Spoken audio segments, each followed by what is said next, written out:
So I've been avoiding making this video, but I'm back in Bali, and I'll tell you why. Stay tuned.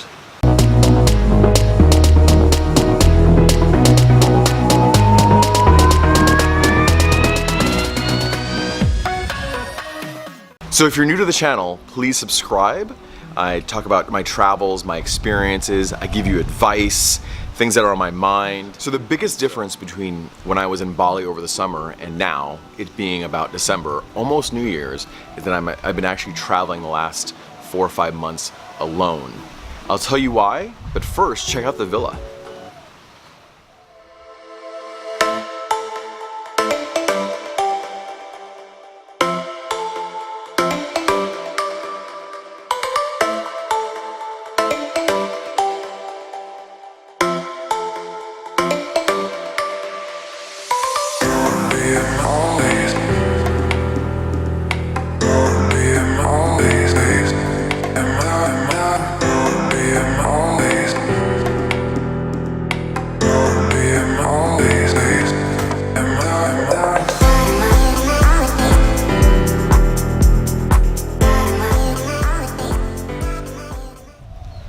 So yes, I'm single again, and when it first happened, I was almost thinking about stopping travel, just heading home and kind of just going back to a normal life where I have a job and can be around my friends and family, but I decided to keep traveling. Since I left Bali the first time in August, I've been to Thailand and Malaysia and Cambodia, Japan and Hong Kong.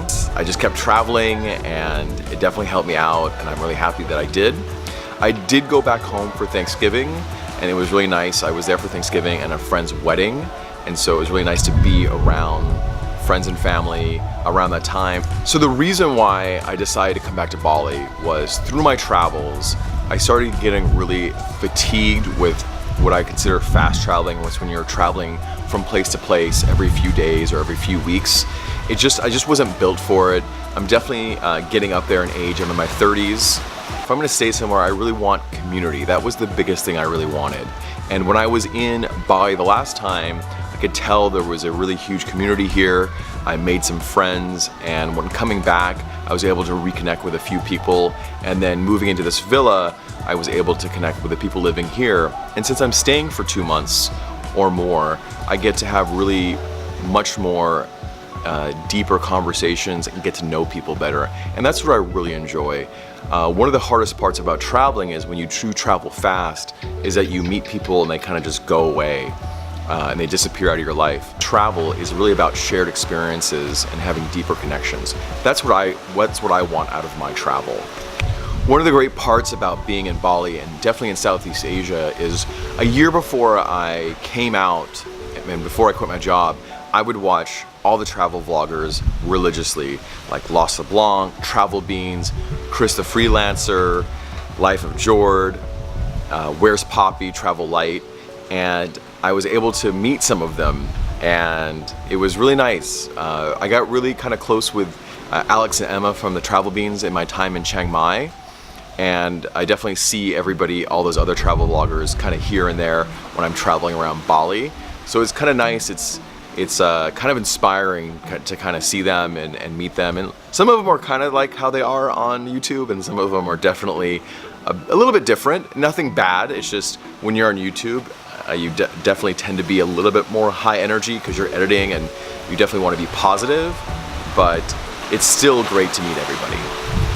The reason why I had a tough time opening the camera up again and restarting the YouTube channel was just the fact that a lot of the content I had Zoe in it, and so it's tough to go back and watch all that stuff. But a lot of time has passed now. I'm doing a lot better, and I made content that isn't with her, and since I've been traveling solo for a while. So you should be starting to see some content roll in.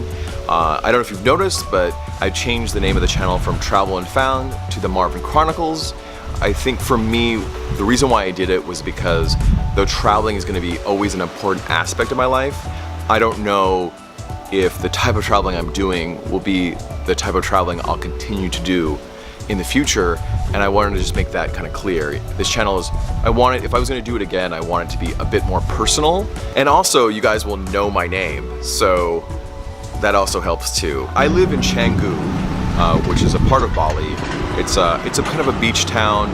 I really like it because there's a couple co-working spaces where I really enjoy. One is called Dojo, the other one is called Outpost, and you definitely get to meet a lot of people. There's a lot of events, so if you're here, if you want to come out here, you can definitely learn a lot, and that's what I really like. I'm inspired by people on a daily basis. You meet people all the time that have kind of left their country and have just arrived, and you've met people that have been here for a year or more, building their businesses remotely or building a business here in Bali. Thank you for watching. I'm going to be here until the end of January, and then I plan, everything's tentative. Traveling like this is like building the train tracks while you're on the train. I originally was going to give myself a year.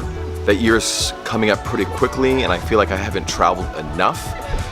The next stops will probably end up being the Philippines, where I'm actually meeting up with another YouTuber, hopefully, and then Vietnam, where I'm actually going to do a group tour. That's the plan, at least. And I definitely recommend, if you've never been to Southeast Asia and you're traveling alone, definitely try to consider doing an organized trip or organized tour, even if it's just a week or two or part of your long-term travel, just because it gives you enough time to kind of understand and give you bearings, and you're traveling with people for a little bit longer than just, you know, the 1 or 2 days, and so you get to know everybody a little bit more. I've made friends for life on a lot of the tours I've been on.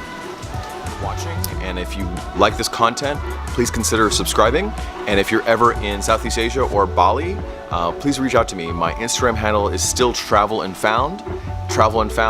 I might change it in the future, but obviously you can comment on my YouTube as well. Take care.